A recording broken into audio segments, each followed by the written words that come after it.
Estamos aqui na Casa do Caminho mais uma vez, hoje na palestra do Livro dos Espíritos. Vou ler a página de abertura, fazer a prece, lembrar de todos de desligar os celulares e vamos prestar atenção agora, daqui a pouco, na palestrante Wanda. O livro Ninguém Deve Morrer Ante ao Além é um poema. A vida não termina onde a morte aparece. Não transforme saudades em fel nos que se foram. Eles seguem contigo, conquanto de outra forma. Dá-lhes amor e paz, por muito que padeças. Eles também te esperam, procurando amparar-te.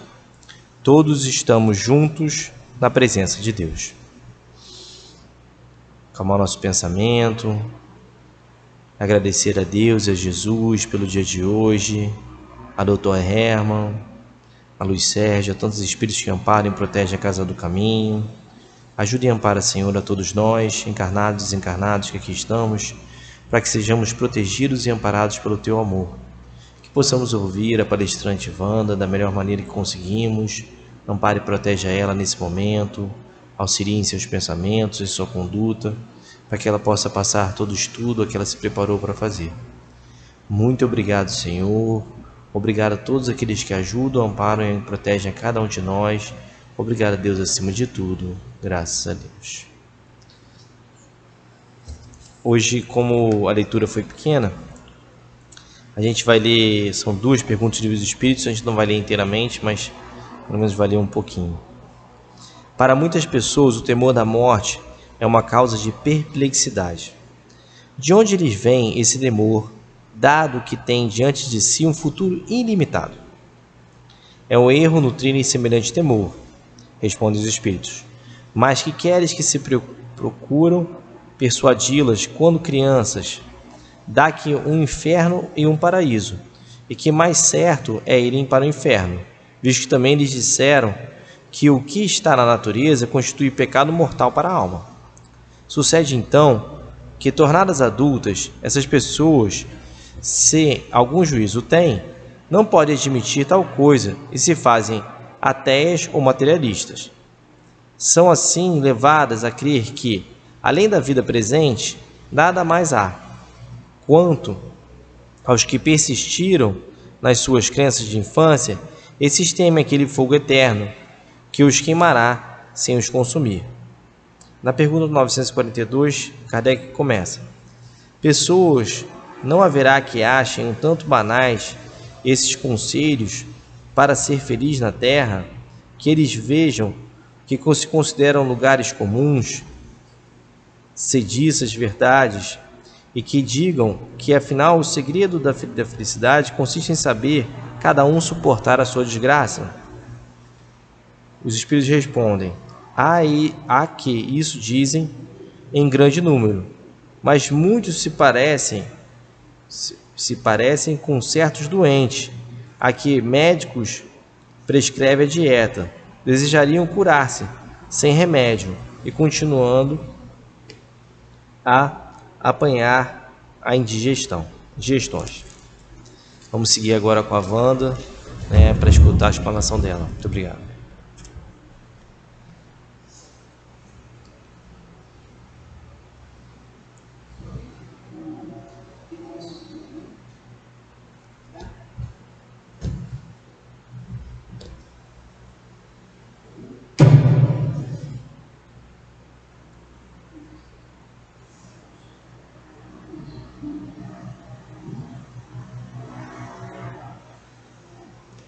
Boa noite a todos.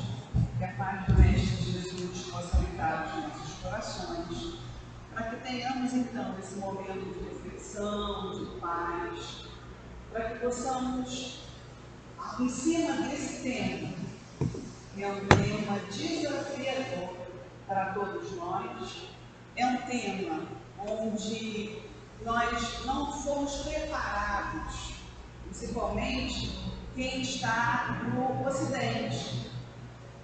O Ocidente, como é uma parte muito materialista, ele coloca o temor da morte, como é o tema de hoje, como a morte, algo muito temeroso, porque acredita no carne, porque acredita que a morte será o fim, e a partir dali não haverá mais nada. Essa é a proposta do materialismo. Então a doutrina veio trazer para nós a espiritualidade, veio trazer para nós esse esclarecimento. Existe algo mais. A morte é apenas um momento transitório, algo transitório. Na verdade, nós somos espíritos e a nossa verdadeira pátria é a espiritual. Então aqui é como se fôssemos viajantes. Quando a gente está lá para ir para um determinado lugar, vamos passear em São Paulo, a gente leva tudo que é nosso? A gente tem receio de não voltar? A gente vai, passeia e volta. Porque é transitório. A mesma coisa é a vida material. Ela é transitória. A gente vem diante dos nossos projetos reencarnatórios, que a gente já organizou há algum tempo, né? Antes da nossa encarnação, se tivermos créditos para tal, nós vamos organizar. Está lá no Missionário da Luz, capítulo 10 a 12, sobre o nosso projeto reencarnatório, que diz assim: nós vamos organizar, nós vamos ter direito a organizar o nosso corpo. Nós não estamos falando em determinismo. A doutrina espírita não é determinista, mas ela tem o livre-arbítrio e tem a orientação. Pelo livre-arbítrio, nós podemos escolher o nosso projeto diante as provas, os processos que nós vamos passar. Então, vamos lá. Se eu, por acaso, tenho que, de alguma forma, por eu ter abandonado, por qualquer outra questão, porque eu tenho que orientar espíritos, amar definitivamente, abnegar-se diante a determinados espíritos, eu tenho que, basicamente, hoje mais não tanto, né? Mas basicamente, de mulher, para que eu possa gestar uma criança, para que eu possa ter a maternidade.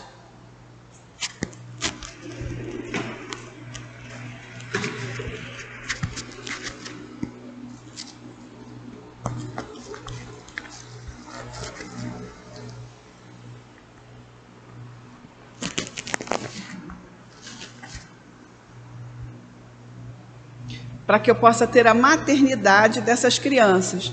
Wanda, mas eu posso adotar?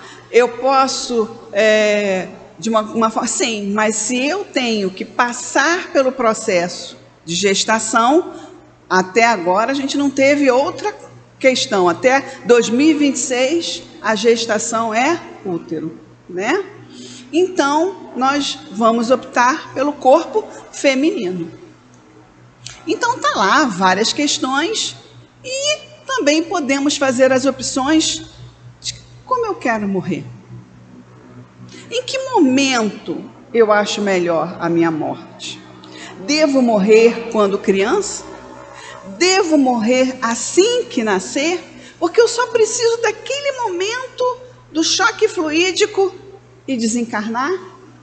Devo morrer com a velhice quando o meu fluido totalmente nos meus órgãos, na minha vitalidade acabar? Então, tudo isso pode ser programado. Wanda, então isso é determinado? Não, isso é uma orientação no nosso projeto. Mas nós temos o livre-arbítrio. Como diz, entre a terra e o céu, vários livros, nós podemos fazer algumas alterações no nosso projeto.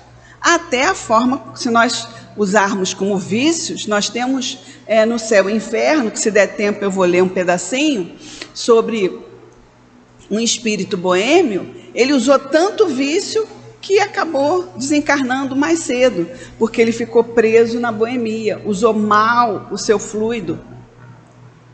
Então a gente vê que existe variações, a escolha, o tempo, como.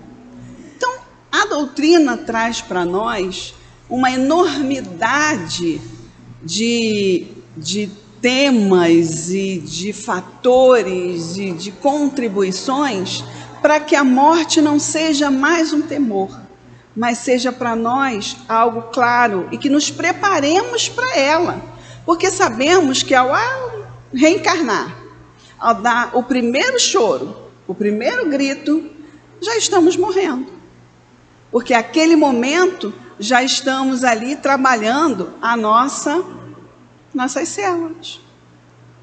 Já estamos trabalhando a nossa trajetória, porque a única coisa que nós sabemos da nossa vida é que vamos morrer. Eu, pelo menos, não conheço ninguém que ficou para semente. Eu não conheço. Se alguém conhece, depois me avisa, né? Então, se ninguém ficou para semente, e a questão que está já na nossa consciência, que vamos morrer, então a doutrina traz para nós, então vamos nos preparar para ela? Vamos entender o que significa morte? O que ela acontece? Será que a morte dói? Será que quando a gente, depois de morrer, será que a gente sofre? Será que não sofre? Será que sofre antes? Então, ela diz para nós que morrer não dói. O que acontece conosco é que temos tantos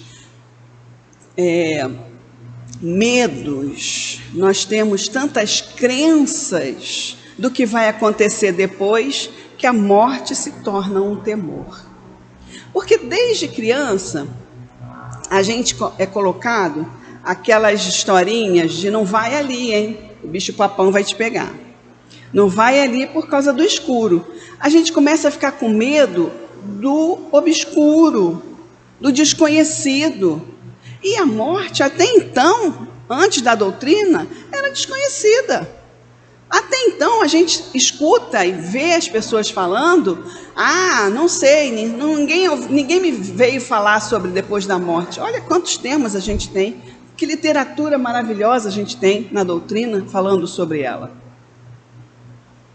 Então, a gente tem que entender que existe toda uma crença, toda uma história, e a gente veio de uma cultura greco-romana, em que a morte é um sofrimento, crucificamos Jesus, que é a dor da perda, perdemos, vivemos também muitas vezes, até quando crianças, sofrimento de entes queridos na nossa família, que era um terror, aquele choro, aquela perda, aquele sofrimento, e que nós guardamos em nossa mente. E nós levamos na nossa mente toda essa história e ficamos com essa condição. Muitas vezes nós escutamos que depois da morte nós vamos para o inferno e vai ter lá o diabo, né, que vai ficar lá futucando a gente, além do calor, mais calor do que o Rio, a gente está perdido, não é verdade? Estava meio ruim, né? A gente vai ficar ali com o diabinho cutucando a gente num calor absurdo. Então, é tão pueril determinadas ideias que a gente tem mesmo que parar e repensar, meu Deus. Nós vamos ficar parados até que toquem a trombeta. Como relatos de alguns espíritos que foram visitar o cemitério para fazer todo um estudo com relação e ajudar alguns espíritos, tinha um espírito deitado na sua lápide. E lá ficou. E aí chamaram, tentaram acordar aquele espírito, nada.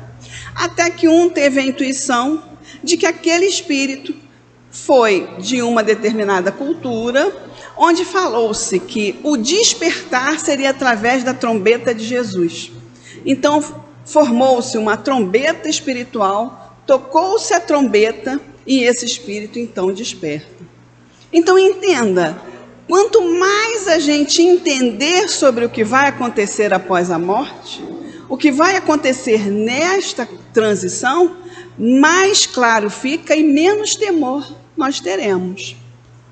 Então existe, a primeira é dividida, a gente vai dividir em 3 pilares, mais importante dessa situação do temor da morte. O primeiro é o instinto de conservação, que é uma lei natural, uma lei de Deus. O que é instinto de conservação?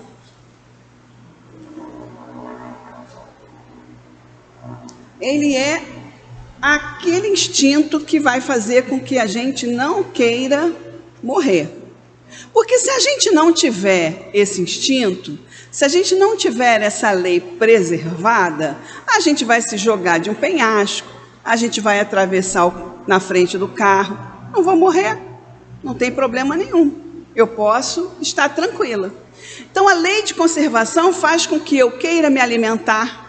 Está lá no Evangelho também, capítulo 11, item 8, que diz para nós que no início somos instintos, mais avançado, sensação, mais purificado, sentimento. O sentimento mais puro é o amor. Então nós ainda temos esse instinto de preservação, de conservação. Nós vamos ver uma comida com um cheiro não muito agradável, a gente vai dizer o quê? Não quero comer. Mas só que muitas vezes a gente tem uma alteração por causa das nossas paixões. A gente começa a alterar esse nível de conservação. Não que ele não exista, porque ele é muito importante. E ele não é afastado de nós em nenhum momento. Ele é alterado. Então, o instinto de conservação faz com que tememos a morte. Algumas pessoas falam assim, mas não precisamos ter medo, vamos abolir o medo. Como assim, gente? O medo faz parte da nossa instituição, faz parte da nossa constituição, faz parte da nossa estrutura psíquica mental. Sem ele, o que seríamos? Sem ele, como é que viveríamos? Eu vou sair na madrugada, vou ver um tiroteio e vou ficar lá, né? Esperando, porque eu não tenho instinto de conservação, eu não vou me proteger. Então, tudo isso acontece para que nós possamos nos manter vivos. E aí eu vou ler aqui, na íntegra para vocês, 703. Sobre a lei. Instinto de conservação. Está no capítulo 5 do Livro dos Espíritos. Desse mesmo livro que nós estamos estudando, que estudamos hoje na quinta-feira. A 703 coloca para nós: com que objetivo Deus deu a todos os seres vivos um instinto de sua conservação? Qual é o objetivo do instinto de conservação? Para que serve? E aí eles falam, todos devem concorrer para os desígnios da providência. Foi por isso que Deus lhe deu a necessidade de viver. A necessidade de viver está na lei. E, ademais, a vida é necessária ao aperfeiçoamento dos seres.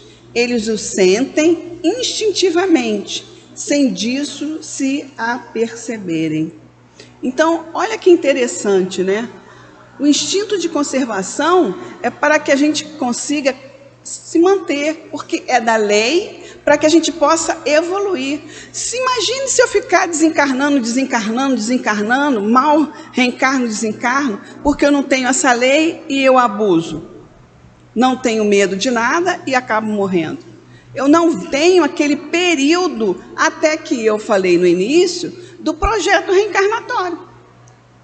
Para que eu leve todo aquele projeto de conhecimento, de entendimento, de melhora, para a minha evolução. E aí vamos ler também a 704, que é o meio de conservação, que ele diz assim: dando ao homem a necessidade de viver, Deus ter-lhe fornecido sempre os meios de consegui-lo.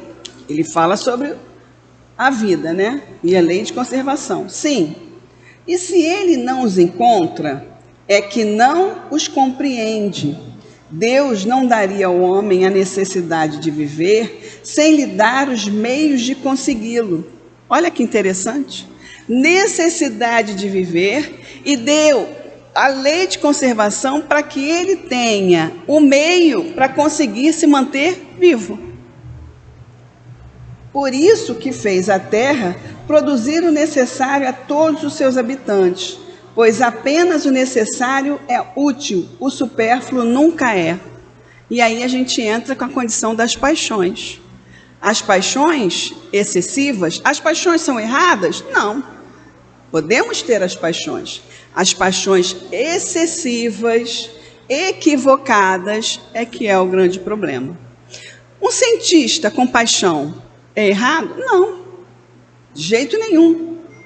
Ele está ali se esforçando com aquela paixão, com aquela devoção, para que um remédio possa ser feito, para que ele possa curar pessoas. Então ele abre mão da própria vida, ele abre mão às vezes até do sono. Então é aquela paixão.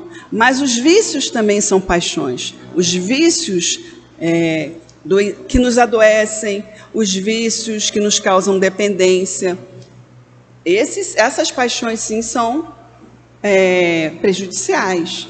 E aí é que a lei de conservação ela se torna alterada. Porque nós não estamos olhando para a lei de conservação, mas estamos olhando para as nossas paixões. E aí a gente pode alterar, a gente pode adiantar a nossa morte. E aí vem a condição do sofrimento, antes e até depois. Porque eu vou estar dependente daquele vício. E aí, se eu não tenho noção, como a doutrina nos fala de forma muito clara, o que pode acontecer, né? Se eu não tenho essa noção e trabalho na nossa vida, trabalho no processo da nossa vida, os vícios, as dependências, quando eu desencarno, eu fico no sofrimento. Mas não é a morte, mas é a vida plena espiritual. Vamos continuar. Está balançando? Então vamos dar continuidade aqui. E aí, gente, a gente tem o medo do sofrimento, como eu já falei, né? O medo do nada, né? Que é aquele medo do que vai acontecer se não tiver nada. Se do lado de lá não tiver nada. E é interessante que a nossa consciência sabe tanto que de uma certa forma existe algo que quando a gente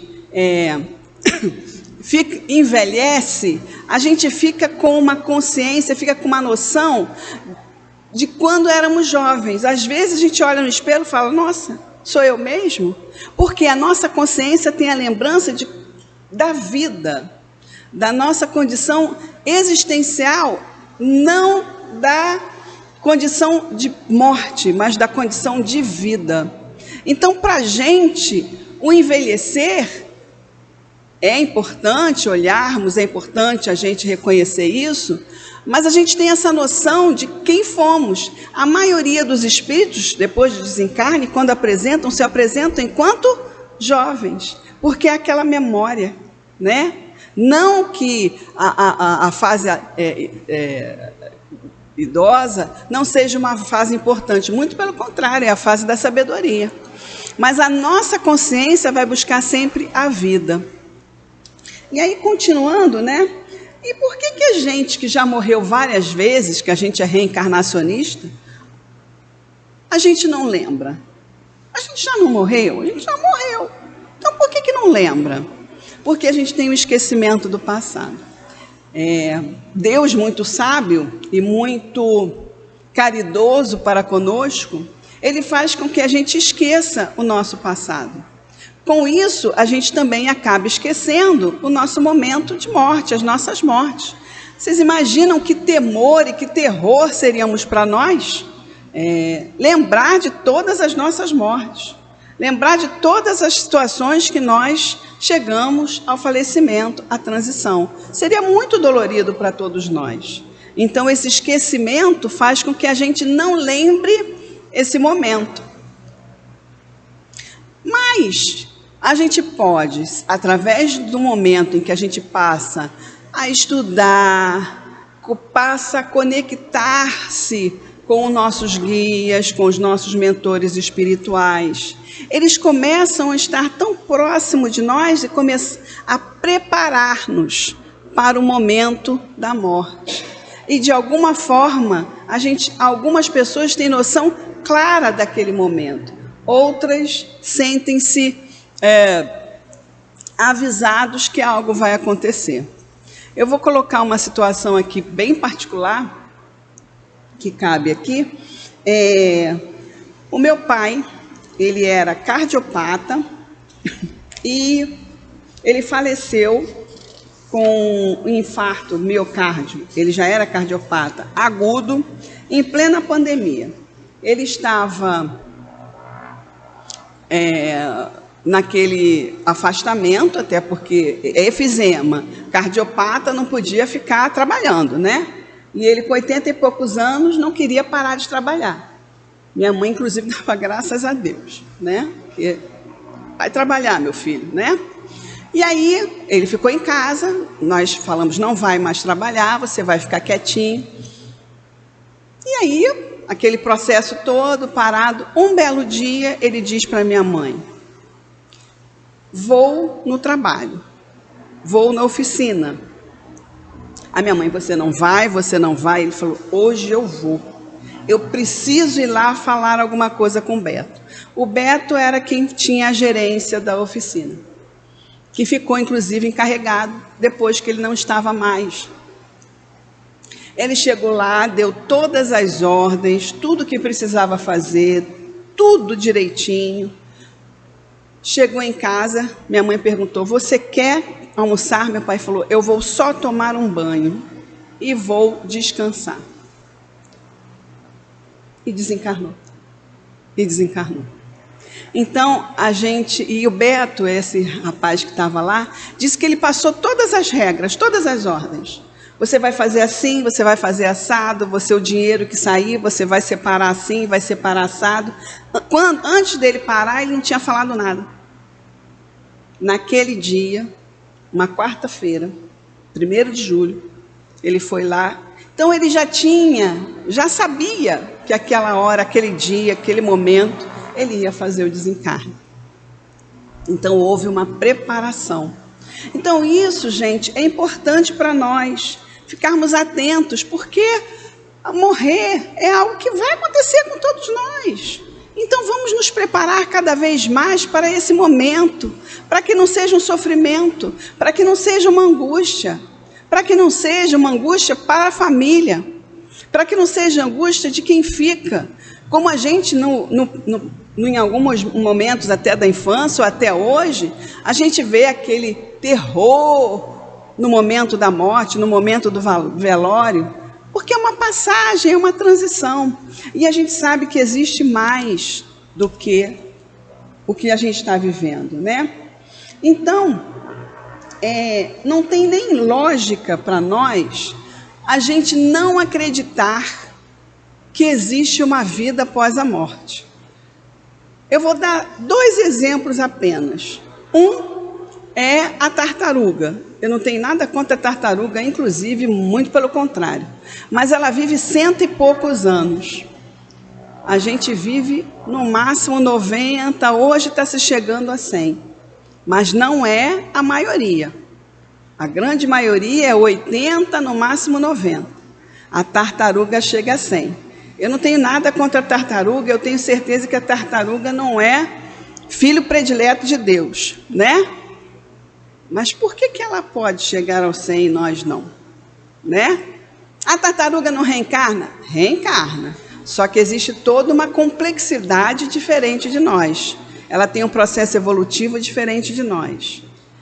O plástico, gente, demora 400 anos. 400 anos para ser absorvido na natureza. O plástico demora 400 anos para ser absorvido na natureza. Eu tenho quase certeza, quase absoluta inclusive, que nós somos muito mais complexos do que um copo plástico. Então por que o plástico demora tanto a ser diluído e nós não? Algo tem, né? Como é que um ser tão complexo como nós, acabamos com 90, no máximo 100 anos, e um copo 400 anos? Algo mais. Por quê? Porque nós temos vidas, nós estamos em transição, é um processo, é uma trajetória.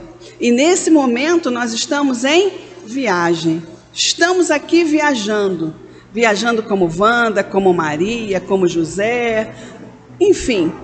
E vamos para a nossa pátria espiritual trabalhar, entender, progredir, fazer o nosso projeto reencarnatório, reencarnar. Tal é a lei. Por isso que temos que cada vez mais entender a reencarnação, a lei de conservação, para que, o que eu quero fazer aqui, agora? Porque a morte não pode ser um temor. A morte não pode ser para mim uma fobia. Tem gente que morre de medo da morte. Tem gente que tem fobia da morte. Eu me lembro de um caso, num atendimento fraterno que eu fiz, que o rapaz chegou para mim, não vai ter nome e com algumas alterações, mas óbvio que vocês não têm acesso, que ele disse para mim: eu estou com muito medo da morte. Eu falei: mas por que você está com tanto medo da morte? Ele falou: é porque ele em casa tem um vergalhão. Não, tem um vergalhão não, tem aquelas madeiras que a gente, eu não sei o nome, tá, gente? Eu sou ruim dessas coisas. Aquela madeira grande para fazer telhado, tá? Não é vergalhão não. Mourão. Parece nome de gente, né? Mourão. Então, o que acontece? E eu tô com medo de quando eu tiver mais velho e aquilo cair em cima da minha cabeça quando eu estiver dormindo. Eu falei: mas quanto se, gente? Quando tiver velho, você sabe se você vai ficar velho? Aí eu piorei mais a situação, né? Que ele já estava com medo da morte. Aí ele levantou e falou assim: eu não vou morrer cedo. Eu falei: eu não sei. Eu posso morrer amanhã. Eu posso morrer agora. Ou eu posso morrer depois de você. Você também. A gente não sabe. Mas vamos viver hoje. Vamos olhar lá para o Mourão e dizer assim: graças a Deus tu está aí segurando a minha casa, né? Que bom que você está aí segurando a minha casa. Aproveita, bota uns pregos lá e bota umas plantas ali, bota uns quadros para ficar bonito. Quem vai dizer para você que vai cair aquilo na sua cabeça na hora que você estiver deitado? Então o temor da morte para algumas pessoas é tão terrível que fica criando situações de morte. Eu não vou sair de casa, que aí, pela minha profissão, acontece muito, né? Por eu ser psicóloga, eu recebo muitas pessoas com fobias. Eu não vou sair de casa porque vai ser assaltado o ônibus, o assaltante vai me matar. Eu falei: nossa, quanta certeza absoluta, né, gente? Mas é confiar muito na derrota, né? É confiar muito na desgraça, né? Então a gente tem que começar a parar e pensar: que crença é essa? Que sintonia é essa que eu estou dando para os meus pensamentos? Em que direção eu estou dando para a minha vida? A gente começa a parar e refletir e ter uma lógica no pensamento. Isso tem lógica? Não. Pode acontecer? Pode. Mas pode. Como eu posso pular daqui e cair? Como eu posso me engasgar? Então a gente tem que olhar e ver o que eu tenho de lógica. Não tenho lógica. Então para que eu vou ficar ruminando na minha cabeça? Eu vou ficar deixando o meu pensamento me consumir de alguma coisa que, eu não tenho controle. A gente tem controle da morte? Não. Então se eu não tenho controle, como eu não tenho controle de nada, quase nada da vida, o que eu posso fazer? Eu posso viver bem. Eu posso viver o melhor possível. Eu posso viver o hoje. Só por hoje eu posso ter uma condição de equilíbrio, de saúde, de alegria. E amanhã? É amanhã. Por isso que é presente. O nome presente. que é uma dádiva de Deus. E aí a gente continua, né? A gente já falou sobre a questão da lógica. Então, o desconhecido da vida depois da morte, essa ignorância da vida futura, leva a gente a muitos temores. O que vai acontecer, o que não vai acontecer. Aí eu trouxe para nós um caso do céu e inferno, que eu acho bem interessante esse caso. Se vocês querem ler mais sobre o temor da morte, o livro Céu e Inferno, eu tenho certeza que tem à venda aqui, tá? É um livro que fala bastante sobre isso. A partir do capítulo 2, tem casos interessantíssimos, e eu acho que é sempre interessante a gente estar lendo, né? Aprendendo. Então, o senhor Samson, ele diz assim, ele faz parte, então tem classes, espíritos felizes, espíritos infelizes, espíritos sofredores, espíritos suicidas. E aí eu peguei o senhor Samson. E aí eu não vou ler tudo, porque é longo, eu vou colocar um trecho. Ele diz assim, senhor Samson, então existe um estudo, tá, da sociedade espírita, onde eles evocavam alguns espíritos. É como a gente tem hoje chamado desobsessão ou trabalho espiritual aos espíritos sofredores. E na sociedade espírita tinha esse estudo, e eles também faziam a revista espírita em cima disso.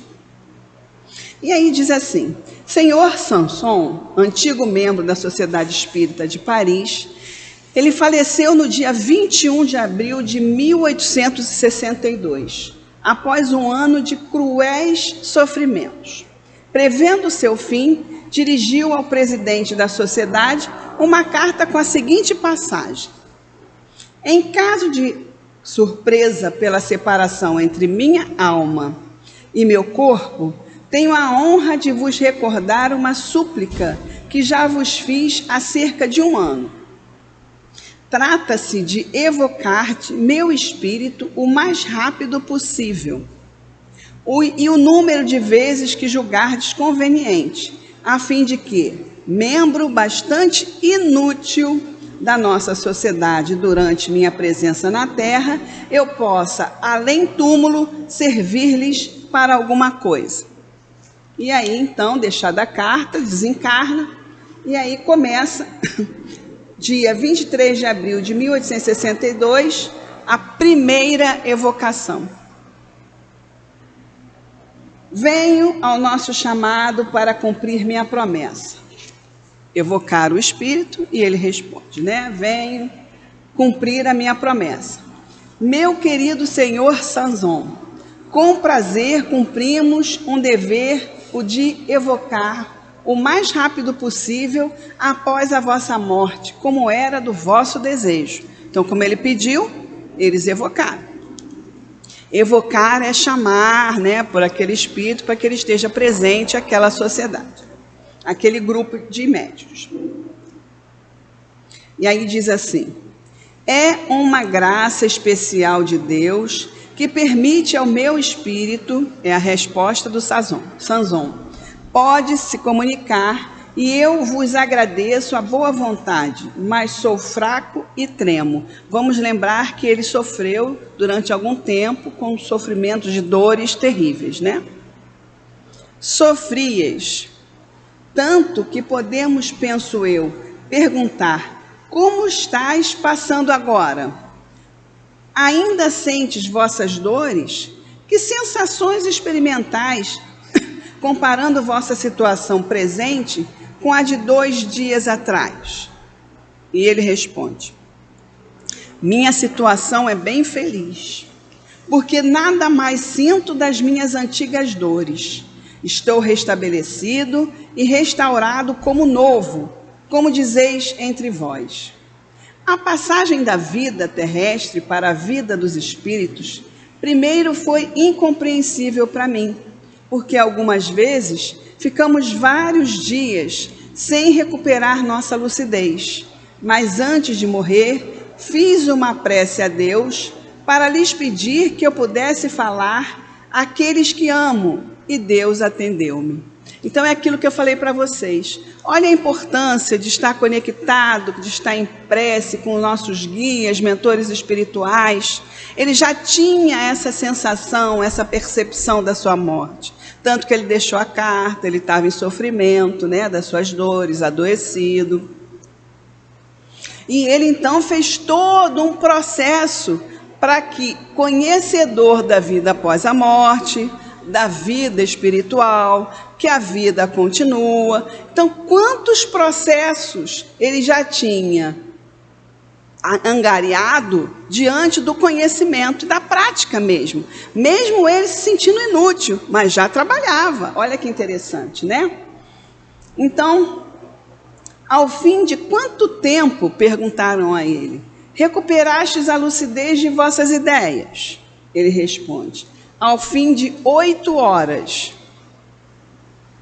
Deus, eu vos repito, deu-me um sinal da sua bondade.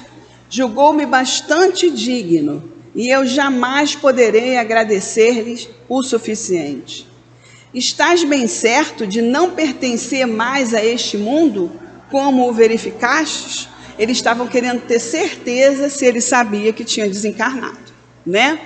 E ele diz, certamente, não sou mais do vosso mundo, mas estarei sempre perto de vós para vos proteger e sustentar, para pregar a caridade e a abnegação que foram os guias da minha vida. Depois ensinarei a verdadeira fé, a fé espírita, que deve exaltar a crença do justo e do bom. Estou forte, muito forte, em uma palavra, transformado. Não reconhecereis mais o velho enfermo, que tudo devia esquecer, deixando longe de si todo prazer, toda alegria.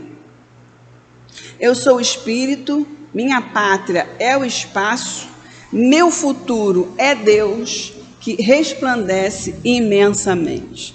Muito bonito, né? Lógico que ele está lá na condição de espírito feliz, né, gente? Então, ele traz para nós um outro entendimento. Mas nós podemos ter esse entendimento? Lógico. Nós estamos aqui justamente convidando a todos, para que cada minuto da nossa vida seja para olhar para a vida, mas não esquecer que a vida continua, que aqui é uma viagem, que um momento que a gente, vamos lá na viagem, a gente vai lá num lugar visitar os entes queridos. E o que a gente faz? Chega um momento que a gente diz assim, tchau, hein? Até porque o ente querido passando de 3 dias já quer que a gente dê tchau mesmo, né, gente? Vamos combinar, né? É muito bom, casa de família, mas 3 dias já tá bom, né? A gente diz assim, tchau, tô indo embora, né? É isso que a gente vai fazer. Tchau, tô indo embora. Tchau, eu vou começar uma nova jornada. A gente se encontra daqui a pouco. A gente se encontra como pai, como filho, como irmão, como madrinha, padrinho e até vizinho. A gente vai até... Sabe aqueles vizinhos que são muito amigos? Né? Muito amigos. São aqueles amigos do passado, aqueles parentes do passado, que hoje estão ali, juntos, né? Que estão ali junto da gente na nossa jornada, às vezes até mais junto do que a própria família de sangue. Então, gente, a gente tem que entender cada vez mais esse processo e deixar isso claro, né? E aí, a outra questão, né, que é a mais complicada, que é, eu falei 3 pilares, né, e o terceiro pilar é o apego. O apego, né, gente? Ai, como é que eu vou embora? Eu vou deixar o meu grande amor. Gente, o grande amor vai ser encontrado na outra vida. Ah, meu Deus, aquele carro que eu tive tanta dificuldade de comprar, vai ficar perturbado. né? Vai ficar. Ah, aquela casinha que eu estou acabando de pagar a prestação, vai ficar preso na casinha, né?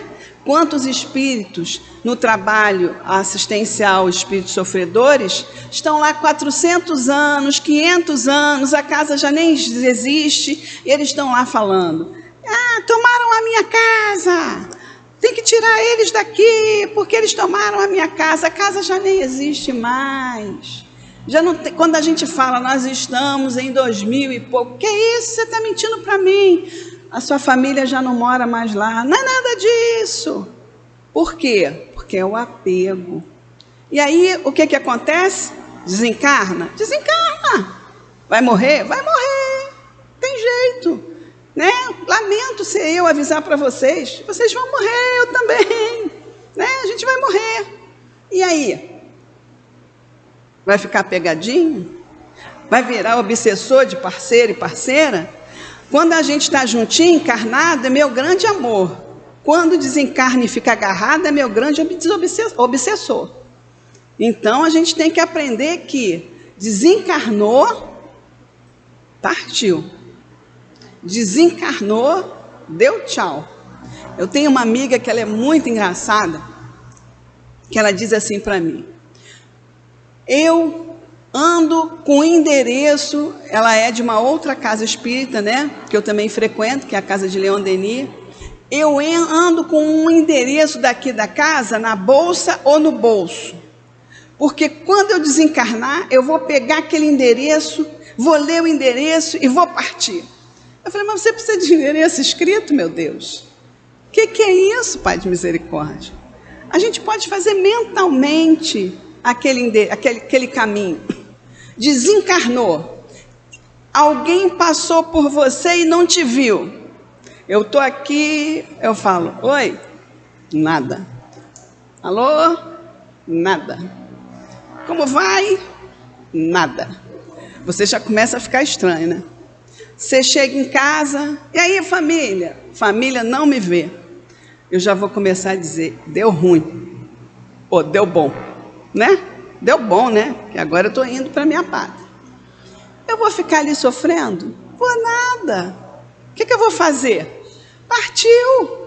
Chamar os meus guias, fazer uma prece, não é isso? Fazer uma prece para os meus guias, me socorre, que eu estou indo, né? Galera aí, me recebe, que eu estou indo. Né? Às vezes é 8 horas, às vezes é 8 anos. Existe um espírito, que eu acho, um caso que Chico fala para nós, está lá no livro Chico de Francisco. Eu adoro esse livro, que são só casos de Chico Xavier. E ele diz para nós que tem um espírito que estava sempre perto dele, e algumas pessoas sentiam um cheiro. Ele tinha um cheiro de álcool, de cachaça mesmo, né? E aí algumas pessoas diziam: Chico, como é que você aguenta esse cheiro perto de você? Aí ele diz: grande trabalhador. A pessoa: que trabalhador? Alcoólatra? Trabalhador? Ele: grande trabalhador. Até que um dia alguém perturbou tanto Chico. Chico disse assim: vocês sabem por que ele bebe? Aí a pessoa disse: não, porque quando a gente desencarna e fica agarradinha no corpo, ele vai lá, joga-se dentro da cova, assusta aquele corpo, aquele espírito, para o espírito soltar aquele corpo para ir embora, porque o cheiro da gente é tão grande que ele prefere o cheiro de cachaça dele. Tá bom para vocês? É o apego. Então, que a gente possa deixar de ser promessa para se tornar realidade. Porque hoje a gente é promessa, né? Promessa de ser espíritos nobres, de espíritos puros, espíritos melhores, espíritos de luz, e por aí vai. Jesus, que a gente vai demorar um pouquinho, tá, gente? Lamento avisar aí, mas a gente vai demorar um pouquinho. Para ser realmente esses espíritos. Para que a gente evolua mesmo, verdadeiramente, para se tornar realidade. Hoje a gente tem muito conhecimento teórico, né? Mas quando chega a prática, quando chega a dor, quando chega o sofrimento, a gente chora, não é isso? A gente tem temor. Então, que a gente possa ter esse entendimento mesmo. É real. E isso é algo que não tem como. Isso é algo que não vai mudar nas nossas vidas. Nós vamos desencarnar. Nós vamos morrer. E a trajetória vai ser mais fácil ou mais complicada, dependendo do que a gente escolher. Então, para o desapegado, o desprender fica como um sono reparador. Vamos lembrar lá o que Samson falou para a gente? Samson falou para a gente? 8 horas. Apenas 8 horas de sono. Ele dormiu, depois de 8 horas, reconheceu que estava desencarnado, já pôde ser evocado, ou um pouco depois, ele já apareceu para trabalho, pronto. E a gente continua a nossa trajetória, né?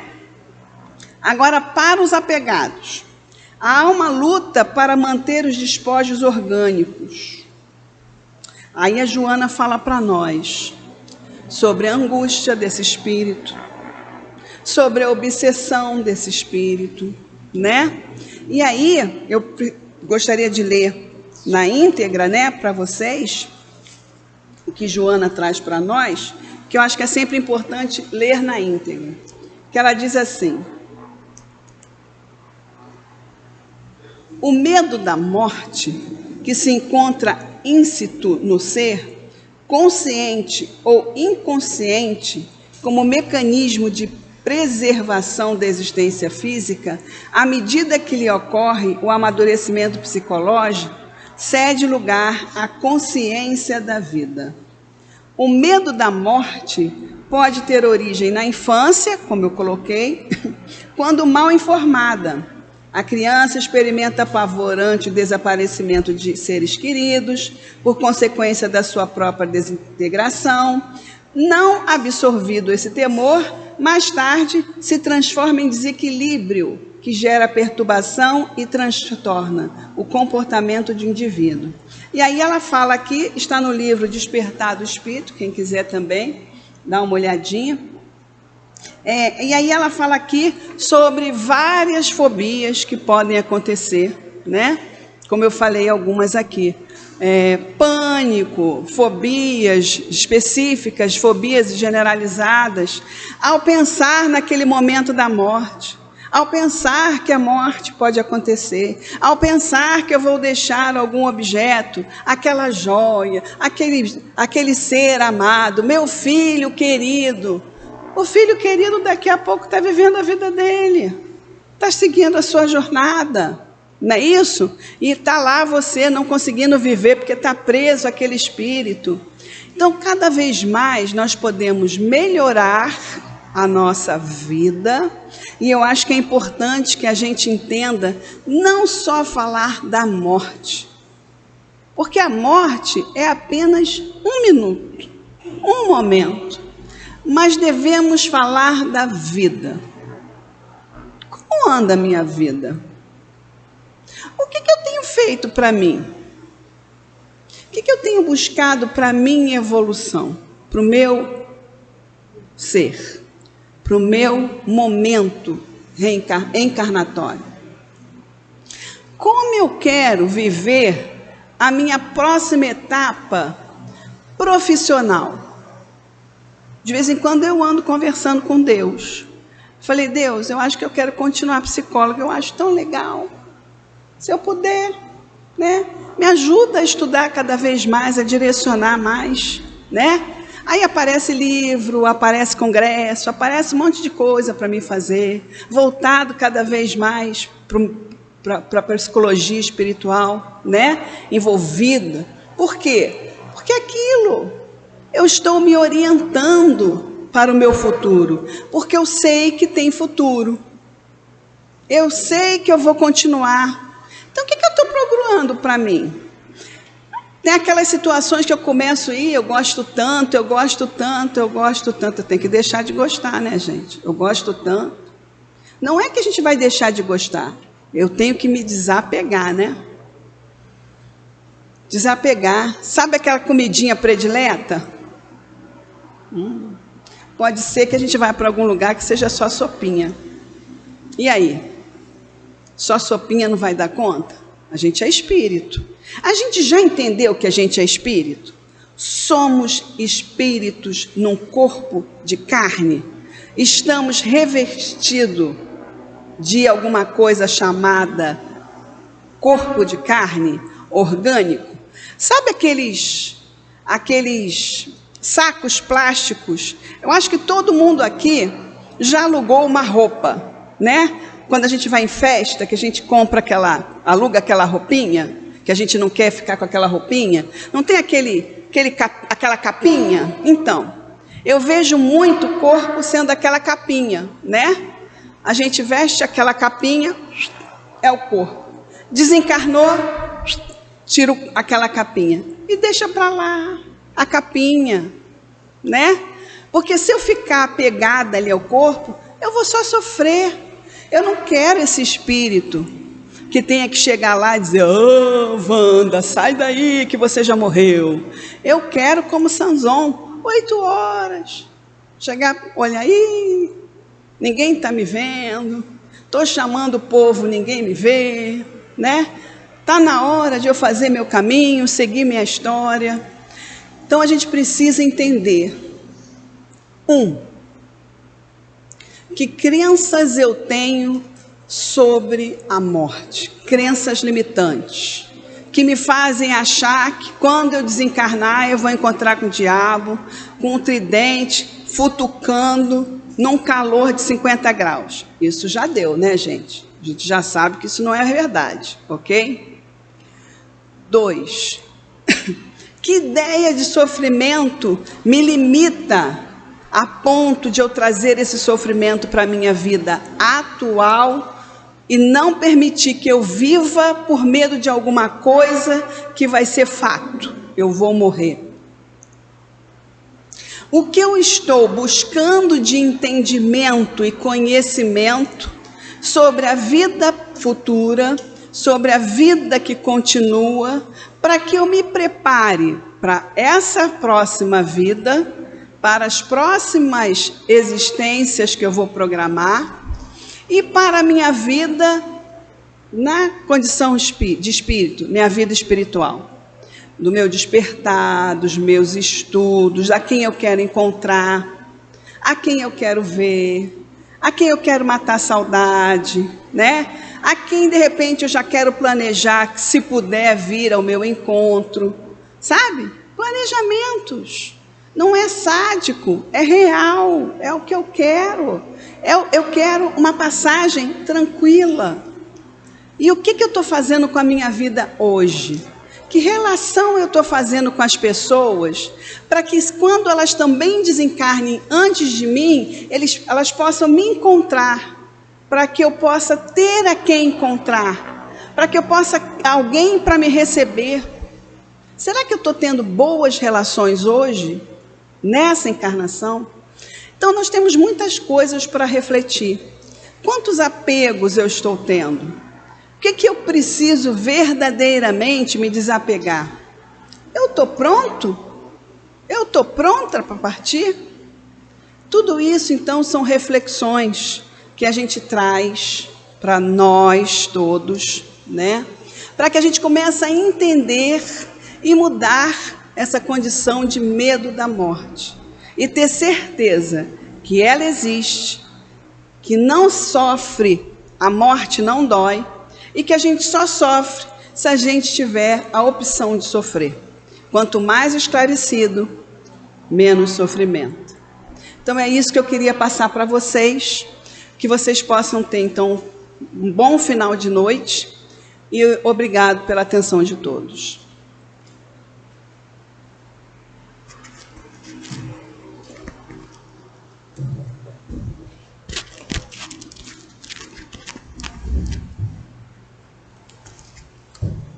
Primeiramente, agradecer a Wanda pela palestra.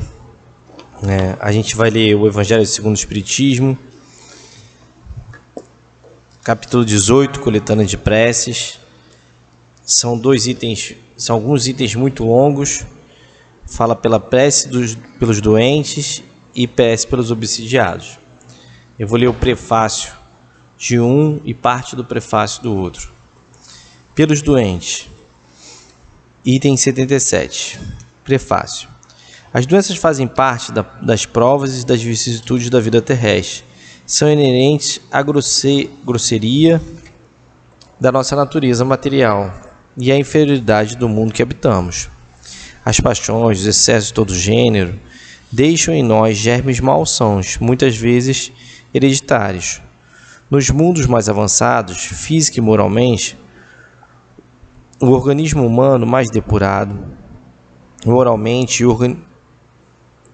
organismo humano mais depurado, menos material, não está sujeito à mesma enfermidades, e do corpo não é minado silenciosamente pelo dano das paixões.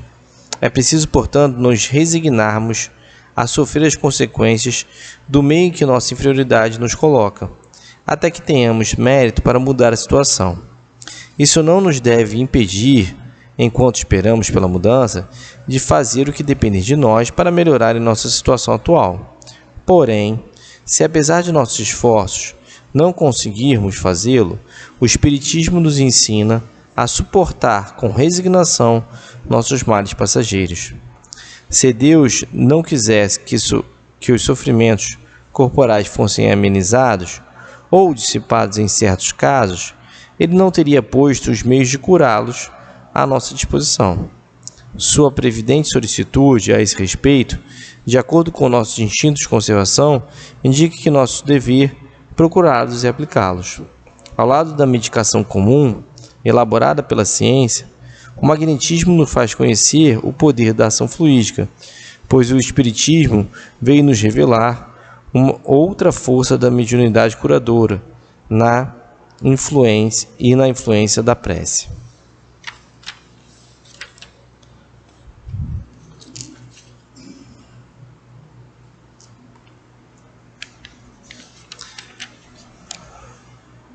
No item 81, que é prece pelos obsidiados, vai falar assim: a obsessão é uma ação persistente que um mau espírito exerce sobre o indivíduo.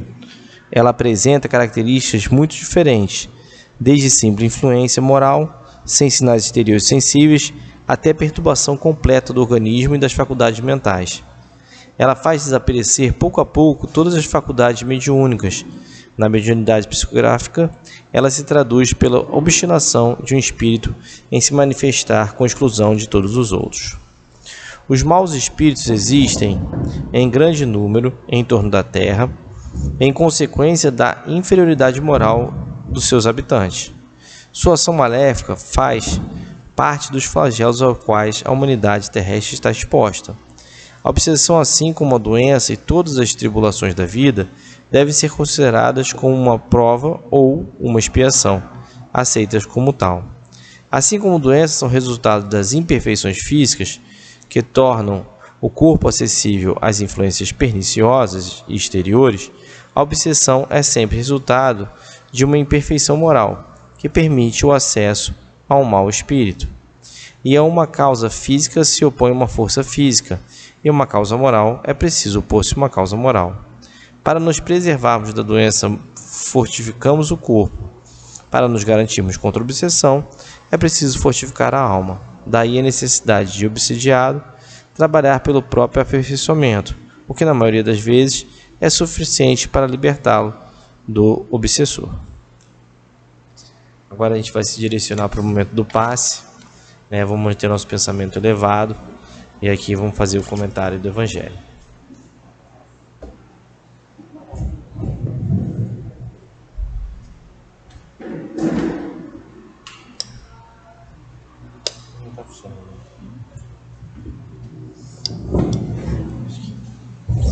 Eu não escrevi nada. Vamos manter nosso pensamento elevado, agradecendo a Deus e a Jesus, e refletir um pouco sobre essa questão, tanto da doença quanto da influência de espíritos que não desejam o melhor para nós. Vamos pensar o seguinte, como título no Evangelho, pelos dois casos, as condições que nos abrem à influência espiritual ou desequilíbrio corporal são a nossa própria inferioridade.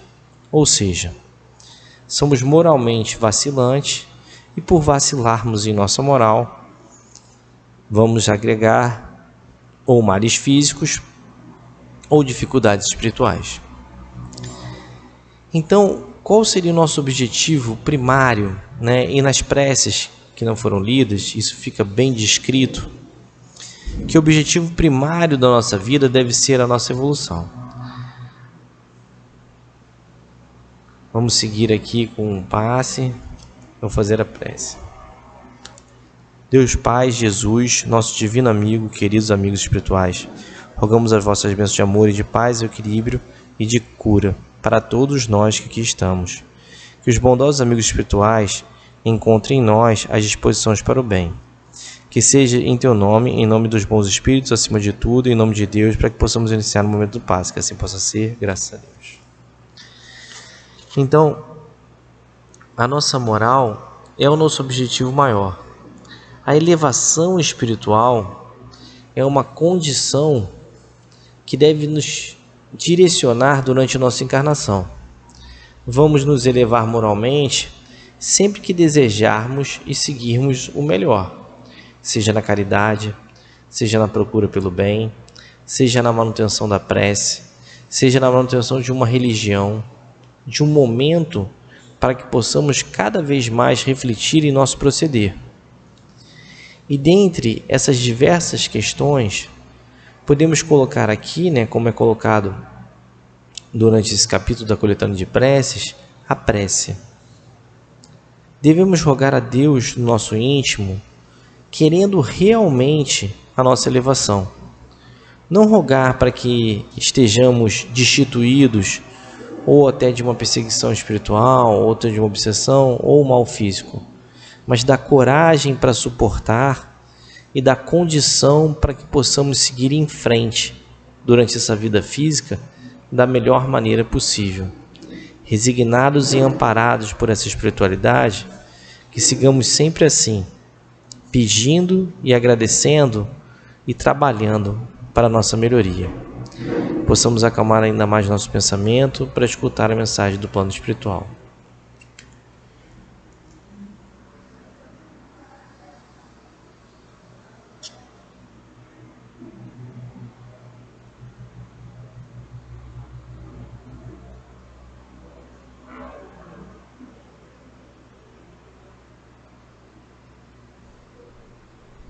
A prece é necessária para que a gente possa elevar o nosso pensamento ao nosso Pai Criador, para que os recursos necessários possam chegar até nós. Somos espíritos que aqui estamos de passagem para aprender, conviver socialmente com espíritos totalmente diferentes de nós, com gostos, com atitudes, com pensamentos contrários aos nossos. Mas tudo isso faz parte de um aprendizado para que a gente possa refletir sobre como nós estamos vivendo. Que tipo de pensamento que eu estou para atrair espíritos que não querem que eu caminhe? O que eu estou fazendo com tudo o que a doutrina me ensina para me melhorar? Porque nós não melhoramos ninguém a não ser nós mesmos. E se nós queremos verdadeiramente ajudar aos outros, o nosso exemplo já é uma lição diária. E que nós possamos mesmo combater o mal que ainda existe dentro de cada um de nós, procurar ser melhor a cada dia, ser tolerante com aqueles que não pensam como nós, sendo paciente com aqueles que estão ao nosso entorno, sendo fraternos e solidários com os nossos irmãos de caminhada. Tudo isso é um aprendizado. Muitos desejam a paz, mas andam desequilibrados, desorientados, que não conseguem nem parar para se equilibrar. Mas cada um tem o seu momento, cada um tem a sua hora. E Deus não violenta ninguém. Ele dá oportunidade a todos iguais. Basta que cada um esteja desperto, esteja vigilante e possa perceber o que a espiritualidade está querendo de nós. Será que eu estou sendo um bom espírita? Será que eu estou sendo um bom irmão? Será que eu estou sendo um bom companheiro ou uma boa companheira com o nosso consórcio? São tantas coisas para meditar. Então estejamos atentos. Vigiemos sim os nossos pensamentos, atos e sentimentos, para que os bons espíritos possam se aproximar de nós. E se nós desejamos a companhia desses nossos irmãos maiores, nós temos que fazer a nossa parte. Pensando na lei de atração, e toda a nossa reação, ela traz um propósito. Então valorizemos a vida, mas sejamos amigos, irmãos uns dos outros, sem julgamento e sem crítica. Pensando em Jesus, o nosso Mestre Divino, que esteve entre nós e nos ensinou como é que nós deveríamos caminhar na vida para chegarmos ao Pai. Então aproveitemos a nossa estada na Terra, valorizemos a vida, valorizemos tudo aquilo que temos e o Pai fará o resto. E que a paz, a doce e serena paz do nosso Mestre Jesus possa estar com cada um, hoje, agora e sempre, graças a Deus.